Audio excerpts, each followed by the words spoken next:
Just when you thought California couldn't do something stupid, someone in that state said, hold my beer. Hold my beer. That's what they do over there. They try to find the dumbest policies and laws that they can pass. And this right here has to be the dumbest.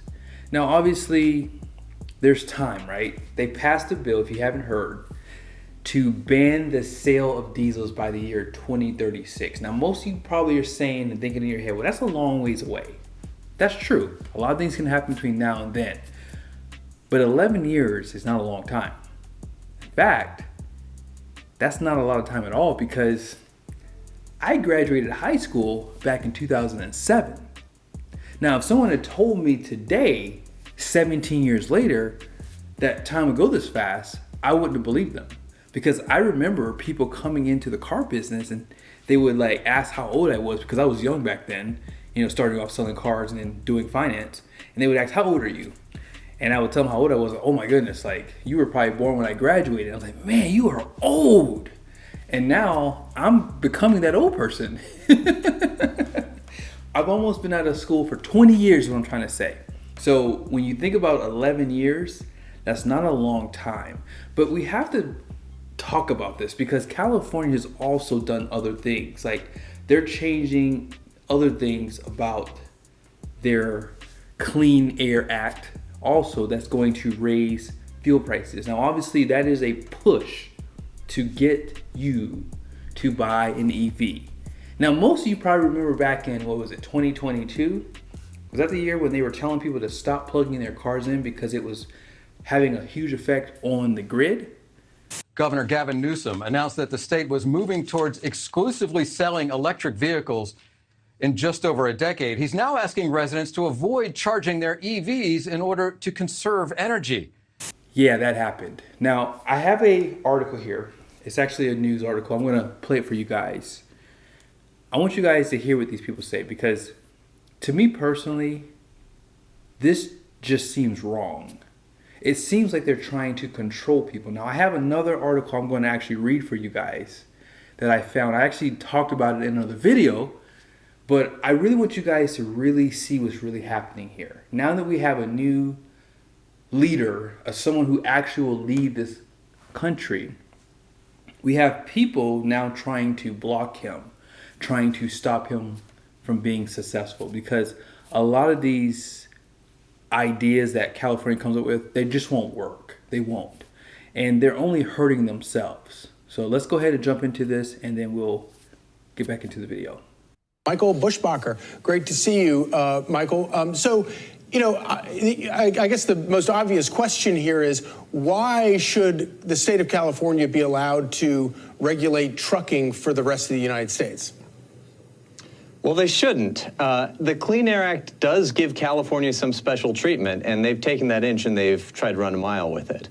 And what they did in this agreement is they strong-armed and bullied the trucking industry into making this deal, trying to Trump-proof and judicial review-proof their electric vehicle mandates that will ban the internal combustion engine in just over a decade.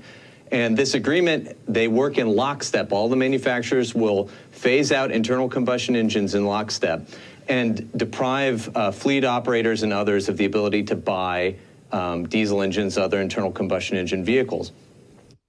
So I'm going to stop it right there.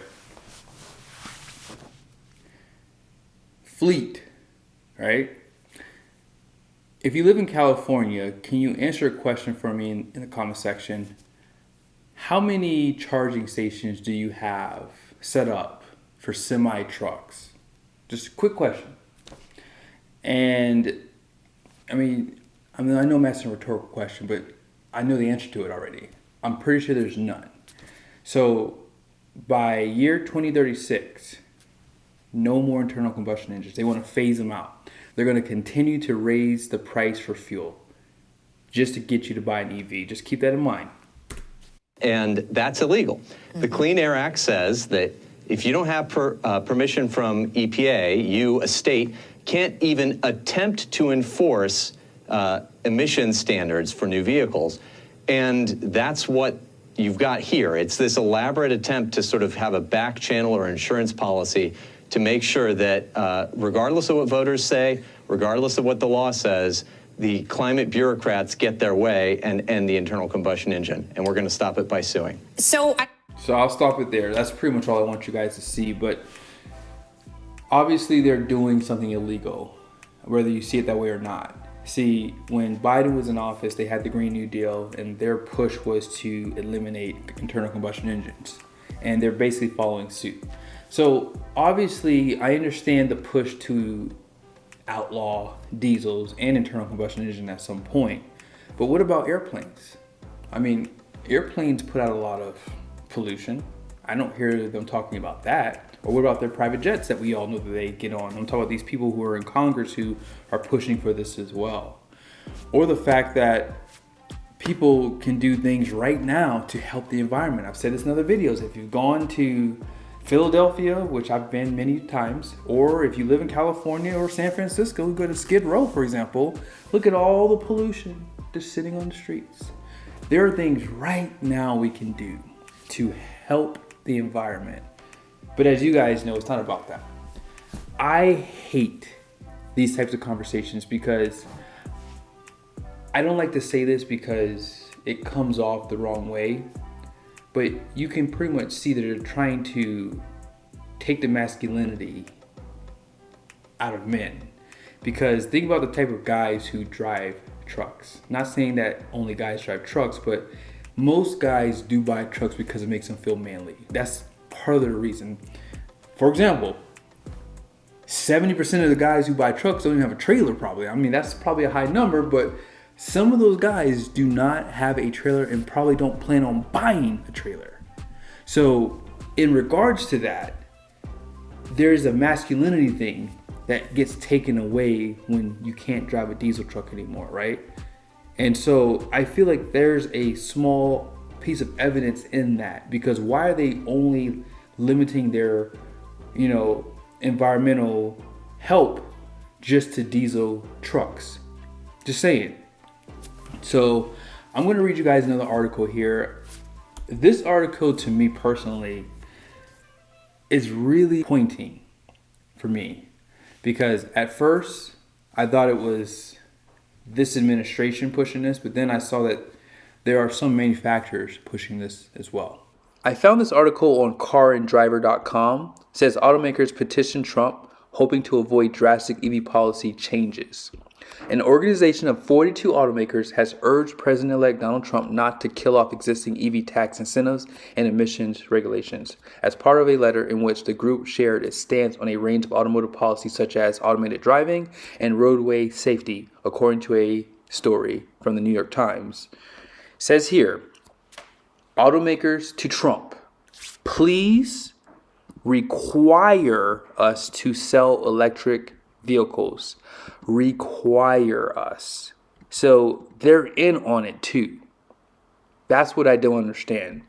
But nevertheless, if you go down here, I did do another video on this topic as well. It says here that the New York Times story characterizing Stellantis, which is Chrysler, Dodge, Ram, and Peugeot, as preparing to lobby the incoming Trump administration to preserve EV mandates is not accurate. So Ford and GM unfortunately sold out on us, guys. That's what happened here.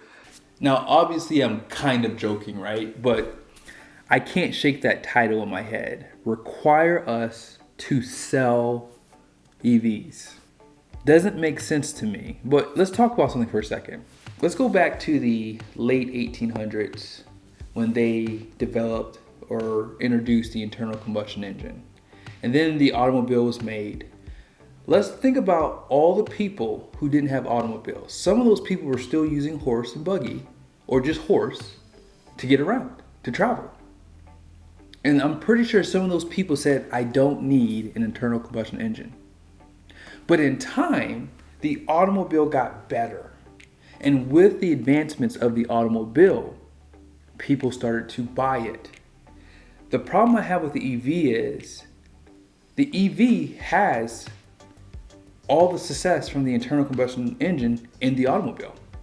But for some weird reason, they're trying to shove it down our throats. Think about what California is doing. These are just steps. You don't even see it down the road today. But there's things happening. Let's just talk about the road tax. Can anyone tell me what a road tax is? Anybody in the comment section? What is a road tax? Think of it like this too. California is already really expensive. One of my friends was thinking about moving back. He told me that they found a house built in the 1960s, 3-bedroom, 1 bath, for $1.5 million. Not renovated. I don't want what happened to California to happen to other states. It's already expensive. And if you think about semi trucks that are already $150,000 to $250,000, what is an EV semi truck going to cost? Right? How long is that going to, affect owners and operators? How's that going to affect our goods and services? These are all questions that we're not thinking about right now because we can't see it because California doesn't think things through. You already saw that when they told people, please kindly stop plugging your car in because it's affecting the grid. We're having blackouts in the city. But they want to outlaw internal combustion engines. Why would we ever listen to a state that has no clue what they're trying to do? As a matter of fact, they don't even follow their own policies. You remember back during the pandemic? What happened with that? You guys remember what happened with Newsom? He shut down the state, basically. But he was found in a favorite restaurant of his eating without a mask on with people. And we're gonna listen to this guy, and he's trying to secede California. Just saying, doesn't make sense, but that's all I got. This is not going to work unless they make EVs more efficient, obviously quicker to charge, where it won't affect the power grid. Because if only 40% of people in California, I don't know the actual number, have EVs, what happens when 98% of people have EVs? But yes, that's all I got. Let me know your thoughts in the comment section. See you guys soon.